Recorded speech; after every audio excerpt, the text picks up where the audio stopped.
The following program was produced by the Theosophical Society in America. Hello, my name is Dr. Ed Tick, and I'd like to thank you for sharing a few minutes with me to talk about some of the most difficult and pressing issues of our times, some of the problems that afflict our nation and our world most severely. It has been said that the first casualty of war is truth. Whenever we go to war, our imaginations are shaped by the government, by the media, by our popular beliefs for months and years beforehand in order to prepare us or any people for the terrible act of going to war. When our troops return home, veterans most commonly do not speak. They do not tell us the truth about their horrific experiences, but we do see that they come home changed.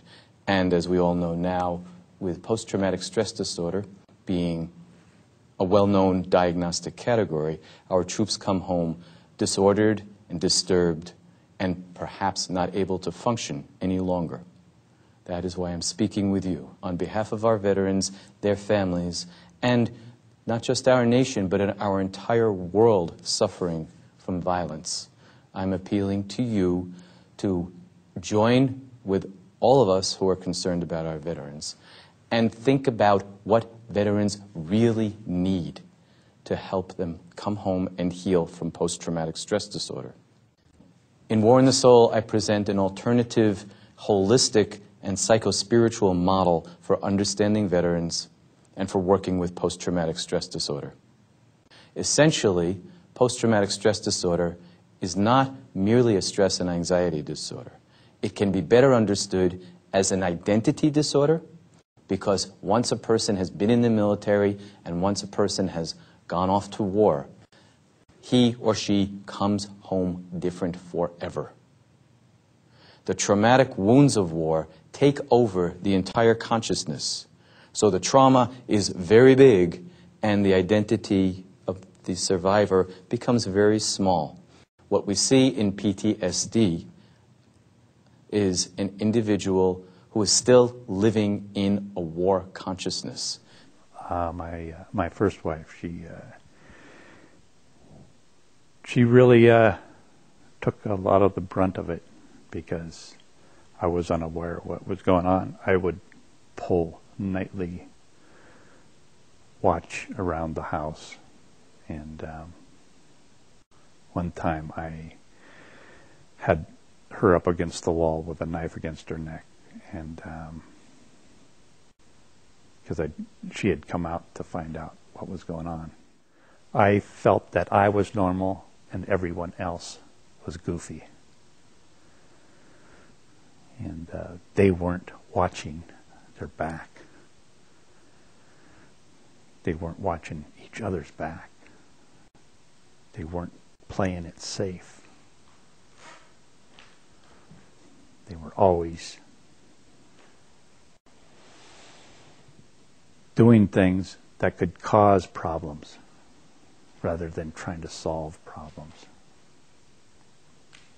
I guess it's just a way of looking at it. I've been working with veterans for almost 30 years.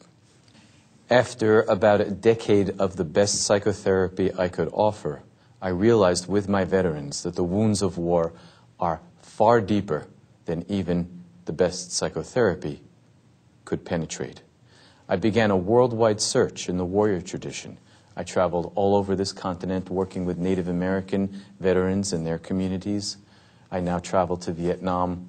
I've traveled other places around the world to study the warrior tradition and how other cultures of other times and places brought their warriors home. I went in search of modern means by which we could adapt these ancient techniques to our warriors. These include rituals of purification and cleansing, storytelling not just between veterans and not just the veteran to the therapist, but in the community, acts and practices of reconciliation between veterans and civilians, bringing veterans back to places of service, such as Vietnam, where they can meet with former enemy combatants and reconcile and enter into a shared community of war survivors. Several years ago, Linda saw on the internet or some article in a paper, an article by Ed Tick about returning to Vietnam. And she says, how would you like to go back to Vietnam? Well, it wasn't just a no, it was a hell no. And no way. But then she let me read the articles. We wrote to Ed, and he had some of the other vets write back to us, and got to see that there could be some healing for the PTSD. He sent a list of stuff, like he had several books about the ancient Greek healing, and this was something that he was trying to produce in the PTSD, and it made a lot of sense.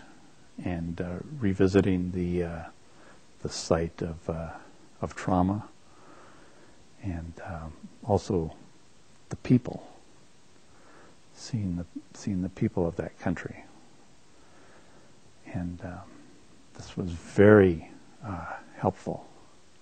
Most of the guys in the group were just no way they had such animosity towards the Vietnamese, towards the war, towards what was going on. I have founded a nonprofit organization called Soldier's Heart.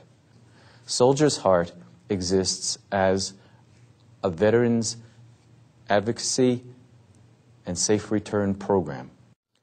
We travel around the country educating professionals and clergy in how to help heal post-traumatic stress disorder. We work with communities to create veterans return programming, talking circles in churches and synagogues and mosques, church and other faith organization liturgy. Please join me with a dua for our prophet as we close. Oh Allah, to give veterans the spiritual support they need. We also have a pen pal program where we partner up active duty service people in Iraq and Afghanistan with older veterans and civilians who understand the struggle of surviving in a war zone and are willing to be in active correspondence with our overseas soldiers. In most of this short address, we have been talking about veterans, but I need to say something directly to you, veterans, my brothers and sisters.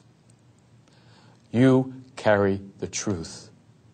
We in civilian society don't know it. War, violence, destruction, and suffering will continue. And you veterans and other victims of war will continue to suffer until all of us know and share the truth about war. We are responsible to help you come home and restore life, and we need you to come home to us. We do understand finally that there are ways of helping you come home. You don't have to live in a psychic war zone the rest of your life. The roadmap has been studied and laid out for you to walk home and continue to serve us as honorable elder warriors for the rest of your lives. Please come home to us. Please let us help you come home.